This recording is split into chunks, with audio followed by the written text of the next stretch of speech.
This is going to be a future project. I'm not going to do this right away. This might be my concealed carry pistol too. I don't know. I got this from Stealth Arms, and I was looking at some of the 1911s. To tell you the truth, I like the 1911 better than anything. But there's one. I don't think it's a big deal, like the opacity, you know, because it's really 8. Well, 8+1. You got the right magazine. And I always liked the full-size 1911. As a matter of fact, full-size 1911 I take I wrap the handle, the grip safety, you know. I got it wrapped with leather thongs, so the grips, I bypass the grip safety. I don't like this stupid grip safety. You know, actually I found out just recently, I didn't even notice, man. Actually, John Browning designed that thing without a grip safety. The Army told him to put that on there later. I don't like the grip safety. I always bypassed it, but I'm not going to probably do that on this one, because this thing, but this is a 9mm, and I'm not sure how many rounds it comes with, like in the magazine. It might be 9 or 10. It might be 9+1 or 10+1. But it's a pretty... Louise packed this. I don't know.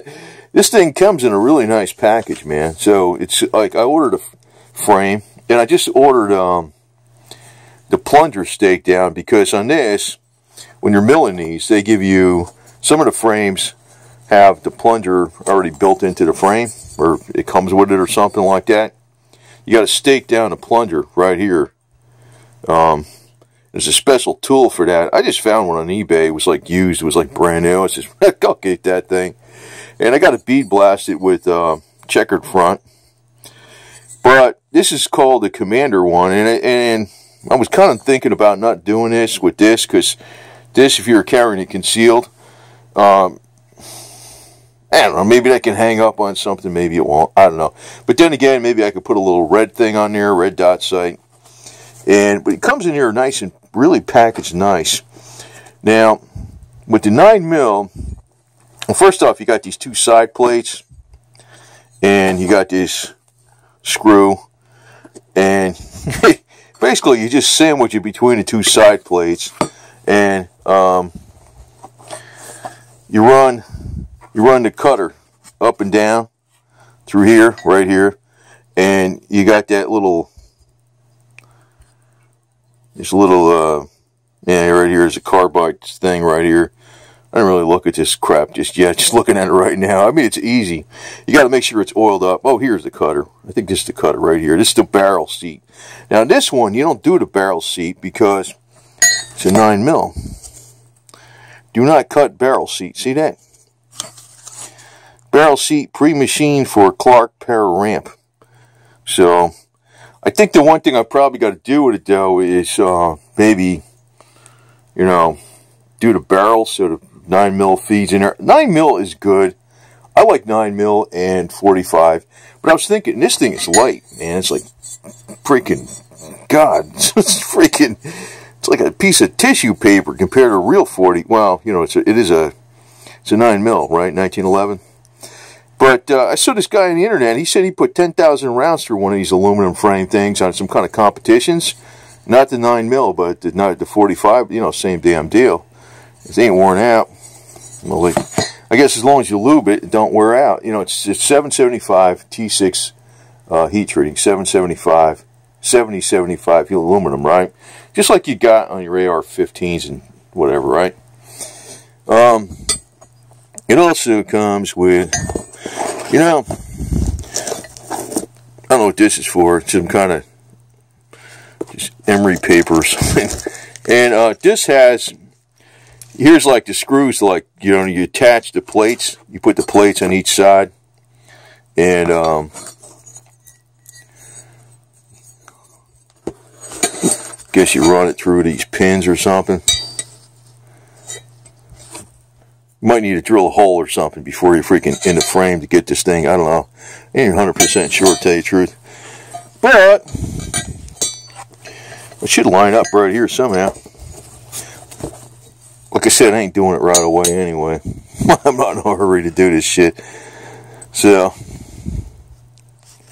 oh.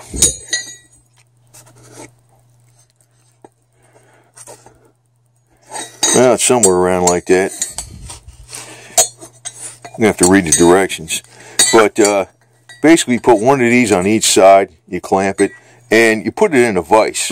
And this block right here, this block of metal, actually just sits in here. So when you clamp it together, it doesn't distort nothing on this plate. And I think it's going to go pretty quick and easy. Now, I got the 9mm because with this little, you know, I got the Commander and a full size. I remember the Commander in a 45 really does have a lot of muzzle flip. And I says, you know, 9mm is going to be good enough. A 9mm is a freaking strong round. You know, people don't freaking tell you it's garbage. As a matter of fact, I wouldn't even care about just taking some of our reloads and 115 grain reloads and keeping them with me for self-defense. I could care less.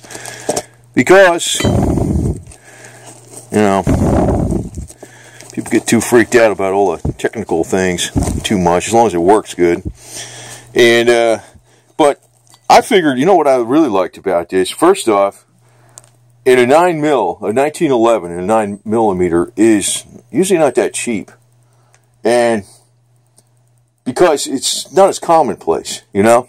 And if you're going to get the checkered front and this stuff on it, you know, where you can put the tactical, whatever you want to call it, you can put your little flashlight up there or your little red dot thing or some garbage. This thing is not really going to be any more money than doing it the other way. But the other side of it is, there ain't no sales tax. And I'm kind of like pissed off. You know, all the bullshit fees. There's always these little fees. There's even the part where you got to drive to a place, you know. You drive to a place and they tell you got something and it's not in stock and the guy's not there and you're getting aggravated. You know, been through that garbage. Ain't doing that no more. I just freaking... And to me, I like the 1911 better than the M9 or the Beretta M92 when that came out in the military. I liked it better. When I was to shoot pistol all the time, I used to shoot the 1911 almost all the time. That was the one I would freaking... I don't know how many thousands of rounds I put through it. You can shoot plain lead, hard cast lead. I can shoot hard cast lead in this thing too. I wouldn't even care about keeping hard cast lead as my defensive round, for crying out loud. I mean, it's, you know, what the hell you think you got in the military? You know, you don't have this special core bond, core lock, freaking crazy ass ammunition, you know. Yeah, I think I did mention I got the tool coming for the plunger to stake down and stuff, but this is going to be a project I'm going to be doing much later on. I really don't need this thing right now. And, you know, they call this an 80%, but you know what it is? It's a hunk of metal. 80% is just what you call it's a term, I don't know, it's an industry term. This is a non-firearm. This is not even a firearm. But what I like about, you know, I never really pulled apart a 45 all the way. So when I was starting, and this is actually, when you make this, you make it like the 70 series, not the 80 series. So, which is good too. But you know, the other thing is, when you make this, if you're careful with it, you can make it just as good as the best 1911s out there. The very best ones. They can cost you thousands of dollars. You know? So in other words, even though this thing might cost you over $1,000 all put together, and they do sell very good magazines with it. I don't know what the hell kind they sell. Was it Wilson Combat or some garbage? I forgot what it was. But some high quality magazine. But when you make this and you machine it yourself, you can have that slide to the perfect tolerances. You can, you can have, where the ramp is on a barrel, where the round goes in there really good. You can adjust whatever you maybe got to adjust something on the ejector. You can customize it a little bit. I'm not going to customize it. I'm just going to freaking put in whatever parts they give me. But I think the one thing I might do that's a little custom is this grip safety. Now they got a grip safety with like a bump on it, so I don't think that's too bad, because I'm going to have it where you just press it in maybe just like 10/1000ths of an inch and it releases the grip safety. I'll leave it intact, but I want to have it so it releases real quick, easy. But it's packaged nice, man, and it's a durable weapon. And it's good enough, man. I don't even understand why, it's like, I don't even understand why they're coming out with all these new weapons all the time. To me, a 6-shot, 2 3/4 inch or 2.5 to 3 inch barrel, 38 plus P revolver, and this, and I don't know, Ruger 22, an AK-47 is a good thing, an AR-15 is good. That's pretty much all you freaking need, man. Everything else is kind of like bells and whistles, in my opinion. You know, I never had a 9mm like one in a 1911, but I figure this should be a good carry weapon. Good enough. I might carry 2 of them too. That'd be cool. Anyway, over now.